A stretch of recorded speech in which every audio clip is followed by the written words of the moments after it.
Toni Morrison, a Writer of Distinction, by Rachel Black. The internationally acclaimed author Toni Morrison says she has access to a wider range of emotions and perceptions because she is a female African-American author.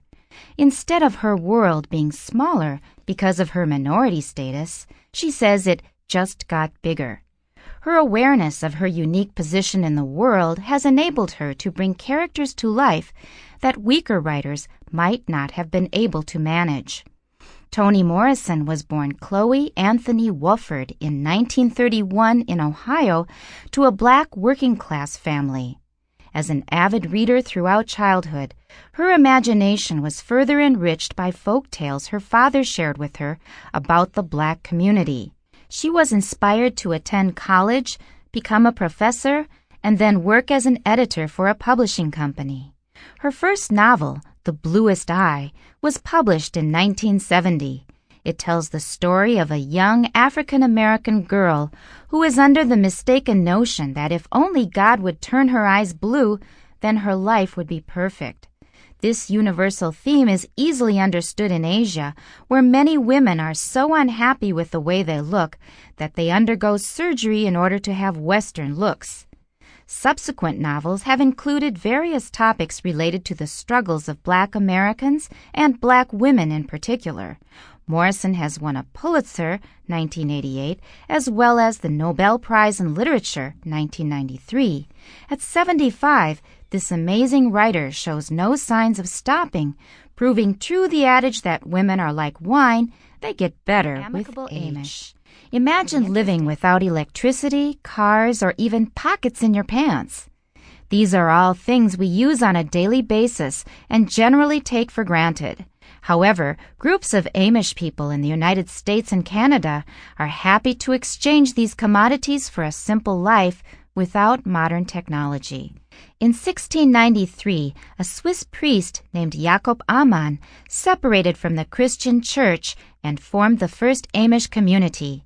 He and his followers believed that as true believers of the Bible, they should remain isolated from the rest of society. This highly controversial group soon emigrated to America in order to escape the intolerance of other religious groups in Europe. In Amish communities throughout North America, these strict rules that were adopted then are still maintained today. It is easy to recognize the Amish by their appearance. Their simplistic, handmade clothing is devoid of bright colors, buttons, or pockets. Men wear dark suits, large hats, and have long beards. Women wear plain ankle-length dresses, never cut their hair, and always tuck their locks under a cap. Although every community is a little bit different, most do not use televisions and phones, and they drive horse-drawn carriages instead of cars. The Amish even have their own language, a German dialect known as Pennsylvania Dutch. Family is of great importance to the Amish, with every member pulling his or her own weight around the house or on the farm. The Amish hold so strongly to their rules that they shun any member of the community that even slightly disobeys. Still, few choose to leave. Times have changed the Amish community, with some groups accepting certain modern conveniences. Despite a limited lifestyle and some criticism, the Amish community continues to thrive and remains separated from our continuously developing modern. The Mighty, Mighty Mascots by Christine Newton. Some are cute, others are funny, still others are more famous than the president. They are mascots and are continually changing the face of products. Wearing a bright yellow jumpsuit, white face paint, and a long-sleeved red and white shirt, he isn't a new fashion icon. His bright red hair, nose, and mouth make him a natural in his position as the Chief Happiness Officer for the McDonald's Corporation. As the mascot for the company, Ronald McDonald is easily recognized by 96% of schoolchildren in the U.S. For the most part, this spokesclown is loved and helps improve company recognition, which in turn translates into increased profits. Mascots have existed for thousands of years. Historically, they have been animals that men admired. Native American Indians carved mascots into their totem poles, hoping to attain a cheetah's speed or a bear's strength. Even now, mascots are symbolic of the qualities we would like to possess. For the 2008 Summer Olympics in Beijing, China has chosen mascots known as the Five Friendlies. Each of the four animals, fish, panda, antelope, and swallow, represents a unique athletic ability and offers a special blessing from China to the world. At the center of the group stands Huan Huan, the Olympic flame, representing passion for sport and the unity of all nations through the Olympic Games. In sports, teams treasure their mascots and often view them as lucky charms. In business, mascots are used to attract attention and impact a customer's perception about a company. Fast food icon Ronald McDonald can attest to this fact. Recently, Taipei began searching for a mascot. Which animal would best represent this progressive capital city? With its extensive system of underground tunnels and more than 2 million inhabitants bustling through its streets, offices, and apartments, Taipei's mascot would have to be the busy, intelligent, and hardworking by Ryan Campbell. The Eiffel Tower may be the most popular tourist destination in Paris, but this unique and interesting museum isn't far behind. Paris, renowned as a haven of art and culture, is home to the Centre Georges Pompidou, or the Pompidou Center as it is known in English. Located in the heart of the old city, it was the idea of former French President Georges Pompidou, who wanted to bring art to the man on the street. In 1977, architects Richard Rogers and Renzo Piano's completed center brought Pompidou's vision to life. The structure itself is one of the most impressive in the city. Controversy arose during its construction as it contrasted violently with surrounding buildings. The idea behind the bold structure was to symbolize the spirit of the 20th century. Since the center was constructed from the inside out, steel beams, escalators, and maintenance pipes are all visible from the outside. Critics have stated that the museum has the appearance of an oil refinery in the center of the city. The Pompidou, or Beaubourg as residents of the city call it, houses over 58,000 pieces of modern art featuring famous works by Kandinsky, Matisse, and Picasso. The Public Information Library, also under the same roof, has an impressive collection of materials including 450,000 books and 2,600 periodicals. The Pompidou Center has had its hand in inspiring works of art as well. Greek composer Vangelis wrote an entire album entitled Beaubourg. The thriller The Da Vinci Code also features the Pompidou in the story. Attracting 6 million visitors a year, it remains one of Paris's must-see attractions and continues to astonish and amaze. Native Americans in the United States have been given a raw deal. They were pushed off of their land and treated with contempt. It wasn't until recently that they were given back some of the land that once belonged to them. The Hualapai, a Native American tribe, is the owner of the land on which the Skywalk, a new tourist destination, is situated. Instead of depending upon casinos as the primary source of income, as is the case for many Native American tribes, the Hualapai decided to develop the land and build up its tourism industry. By developing the Skywalk and the surrounding area for tourists, the Hualapai are reclaiming their lives and the future of their children. Jutting out 220 meters from the Grand Canyon in Arizona, 1,219 meters above the Colorado River, the Skywalk allows visitors to experience the sensation of walking on air. This height is more than twice that of the world's tallest skyscraper. Shaped like a horseshoe, the steel and glass structure is designed to allow visitors to walk out above the canyon.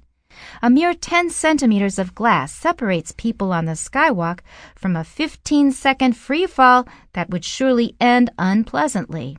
The walkway can withstand an 8.0 magnitude earthquake 50 miles away and can hold an estimated 71 tons or 700 really large men.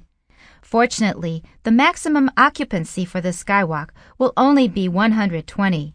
A stroll on the skywalk will set you back $25. The structure has cost $30 million to construct, but for the people in the area, it promises a whole new Rudolph's relatives Lease on by Life. Rachel Black.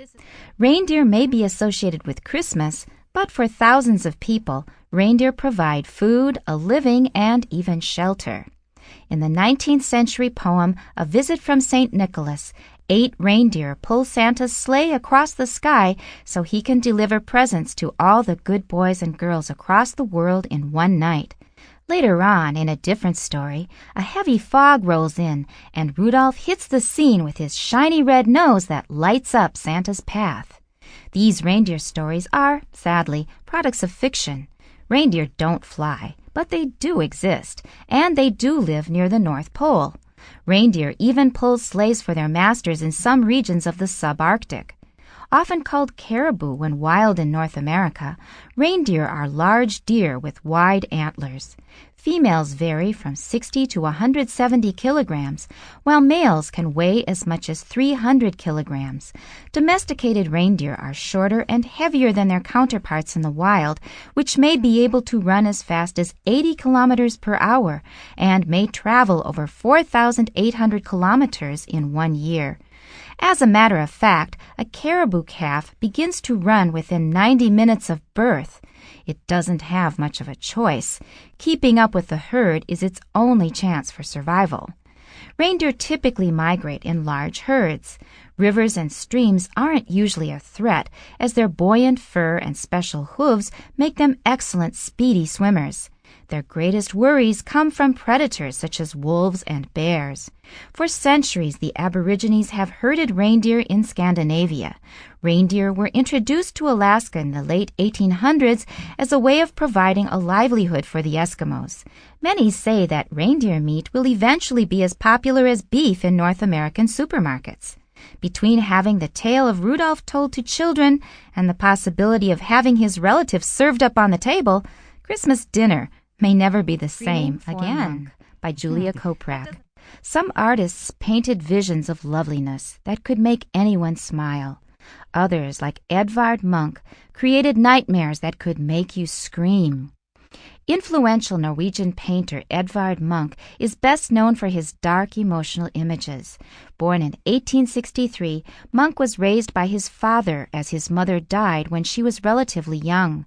A severe man, Munch's father instilled in his son a strong fear of going to hell. This fear stayed with the artist his entire life.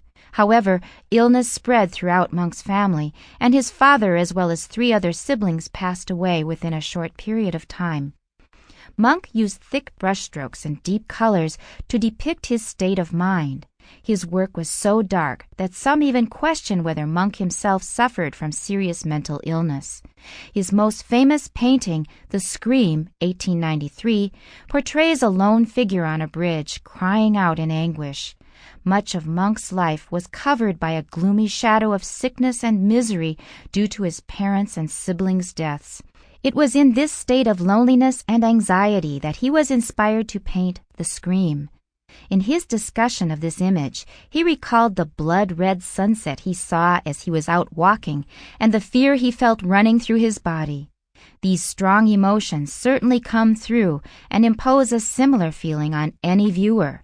This painting has become a cultural icon that many non-experts are familiar with. It has been stolen twice. Most recently, in August 2004, robbers held guards at a Norwegian museum at gunpoint, making away with The Scream and another Munch painting. Combined, the 2 paintings are worth an estimated $100 million. A little over 2 years to the date of their theft, police recovered both pieces. The paintings only had minor damage. In comparison, the thieves responsible received 4 and 8 year sentences behind bars. Your personality is said to be comprised of all the different attributes, behavioral, temperamental, emotional, and mental, that come together to make you who you are or who other people think you are. The reality is that no individual has just one personality. Humans are complex creatures and have many different sides to them. Normally, people have one main personality that governs most of their waking moments. They may also have other lesser personalities which reveal themselves less frequently, on occasions such as while playing with children or dealing with job pressures or stress. These are events that generally take place behind closed doors.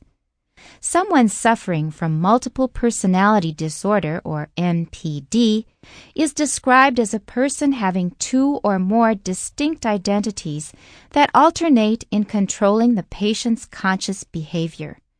Each of these personalities acts entirely on its own. MPD should not be confused with schizophrenia. Patients with MPD can have anywhere from 2 to 100 different personalities living inside one body. These personalities could be of different ages, genders, nationalities, and even species. In contrast, schizophrenics may believe that people are out to get them or have beliefs that are without cause. They are what most people consider to be crazy. The main theory behind the cause of MPD is child abuse and/or societal changes. This may result when something so frightening or life-threatening happens that the main personality of the young victim cannot consciously deal with it. The person then spaces out. Treatment for this disorder can take years. The overall goal of a therapist working with such a patient is to help them have one personality. If this does not work, they will try to get the personalities to work together for the good of the main personality. This really gives new meaning to the word teamwork. Have you ever played World of Warcraft or Counter-Strike? For many, playing video games is a favorite pastime. Parents worry that these games may be too violent and may negatively affect their children. However, a group of video game creators believe that video games can help educate people about real-world tragedies. These video game designers and other humanitarians recently met in New York City for the 3rd annual Games for Change conference. Although there is violence in the games that these humanitarians create, the violence reflected is caused by real-life situations such as racism or war. For example, in the game Darfur is Dying, the player takes on the role of a Sudanese refugee traveling to a well to get water while avoiding the deadly militia terrorizing the country.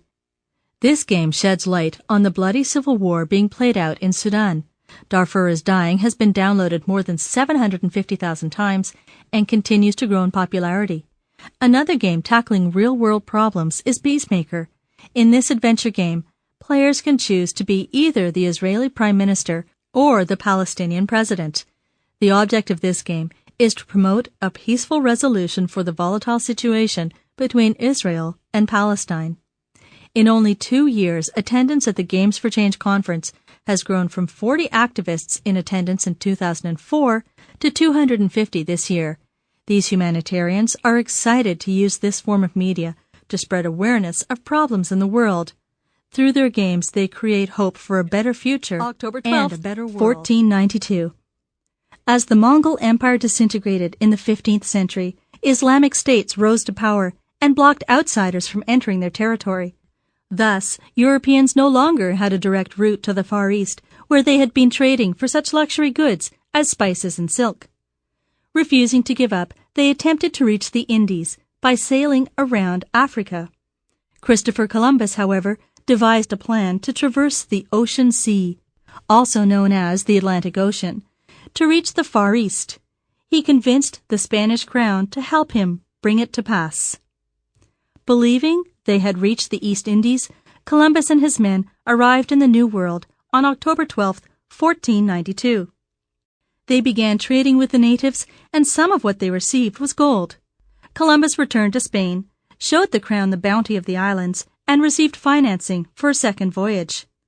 Columbus wrote that the people in the West Indies would make fine servants. With 50 men, we could subjugate them all and make them do whatever we want. The crown refused to use the Indians as slaves and urged Columbus to maintain friendly relations with them. Once they were exposed to diseases carried by Europeans, however, they quickly began dying off. Ironically, slaves would later be imported from Africa to work the colonies where the Indians had once lived. Though not truly the first to land on its shores, Christopher Columbus is credited with the discovery of the Americas. What came after Columbus's first voyage made a measurable impact on the two continents. The period prior to the day his crew first spotted land is known as pre-Columbian American history.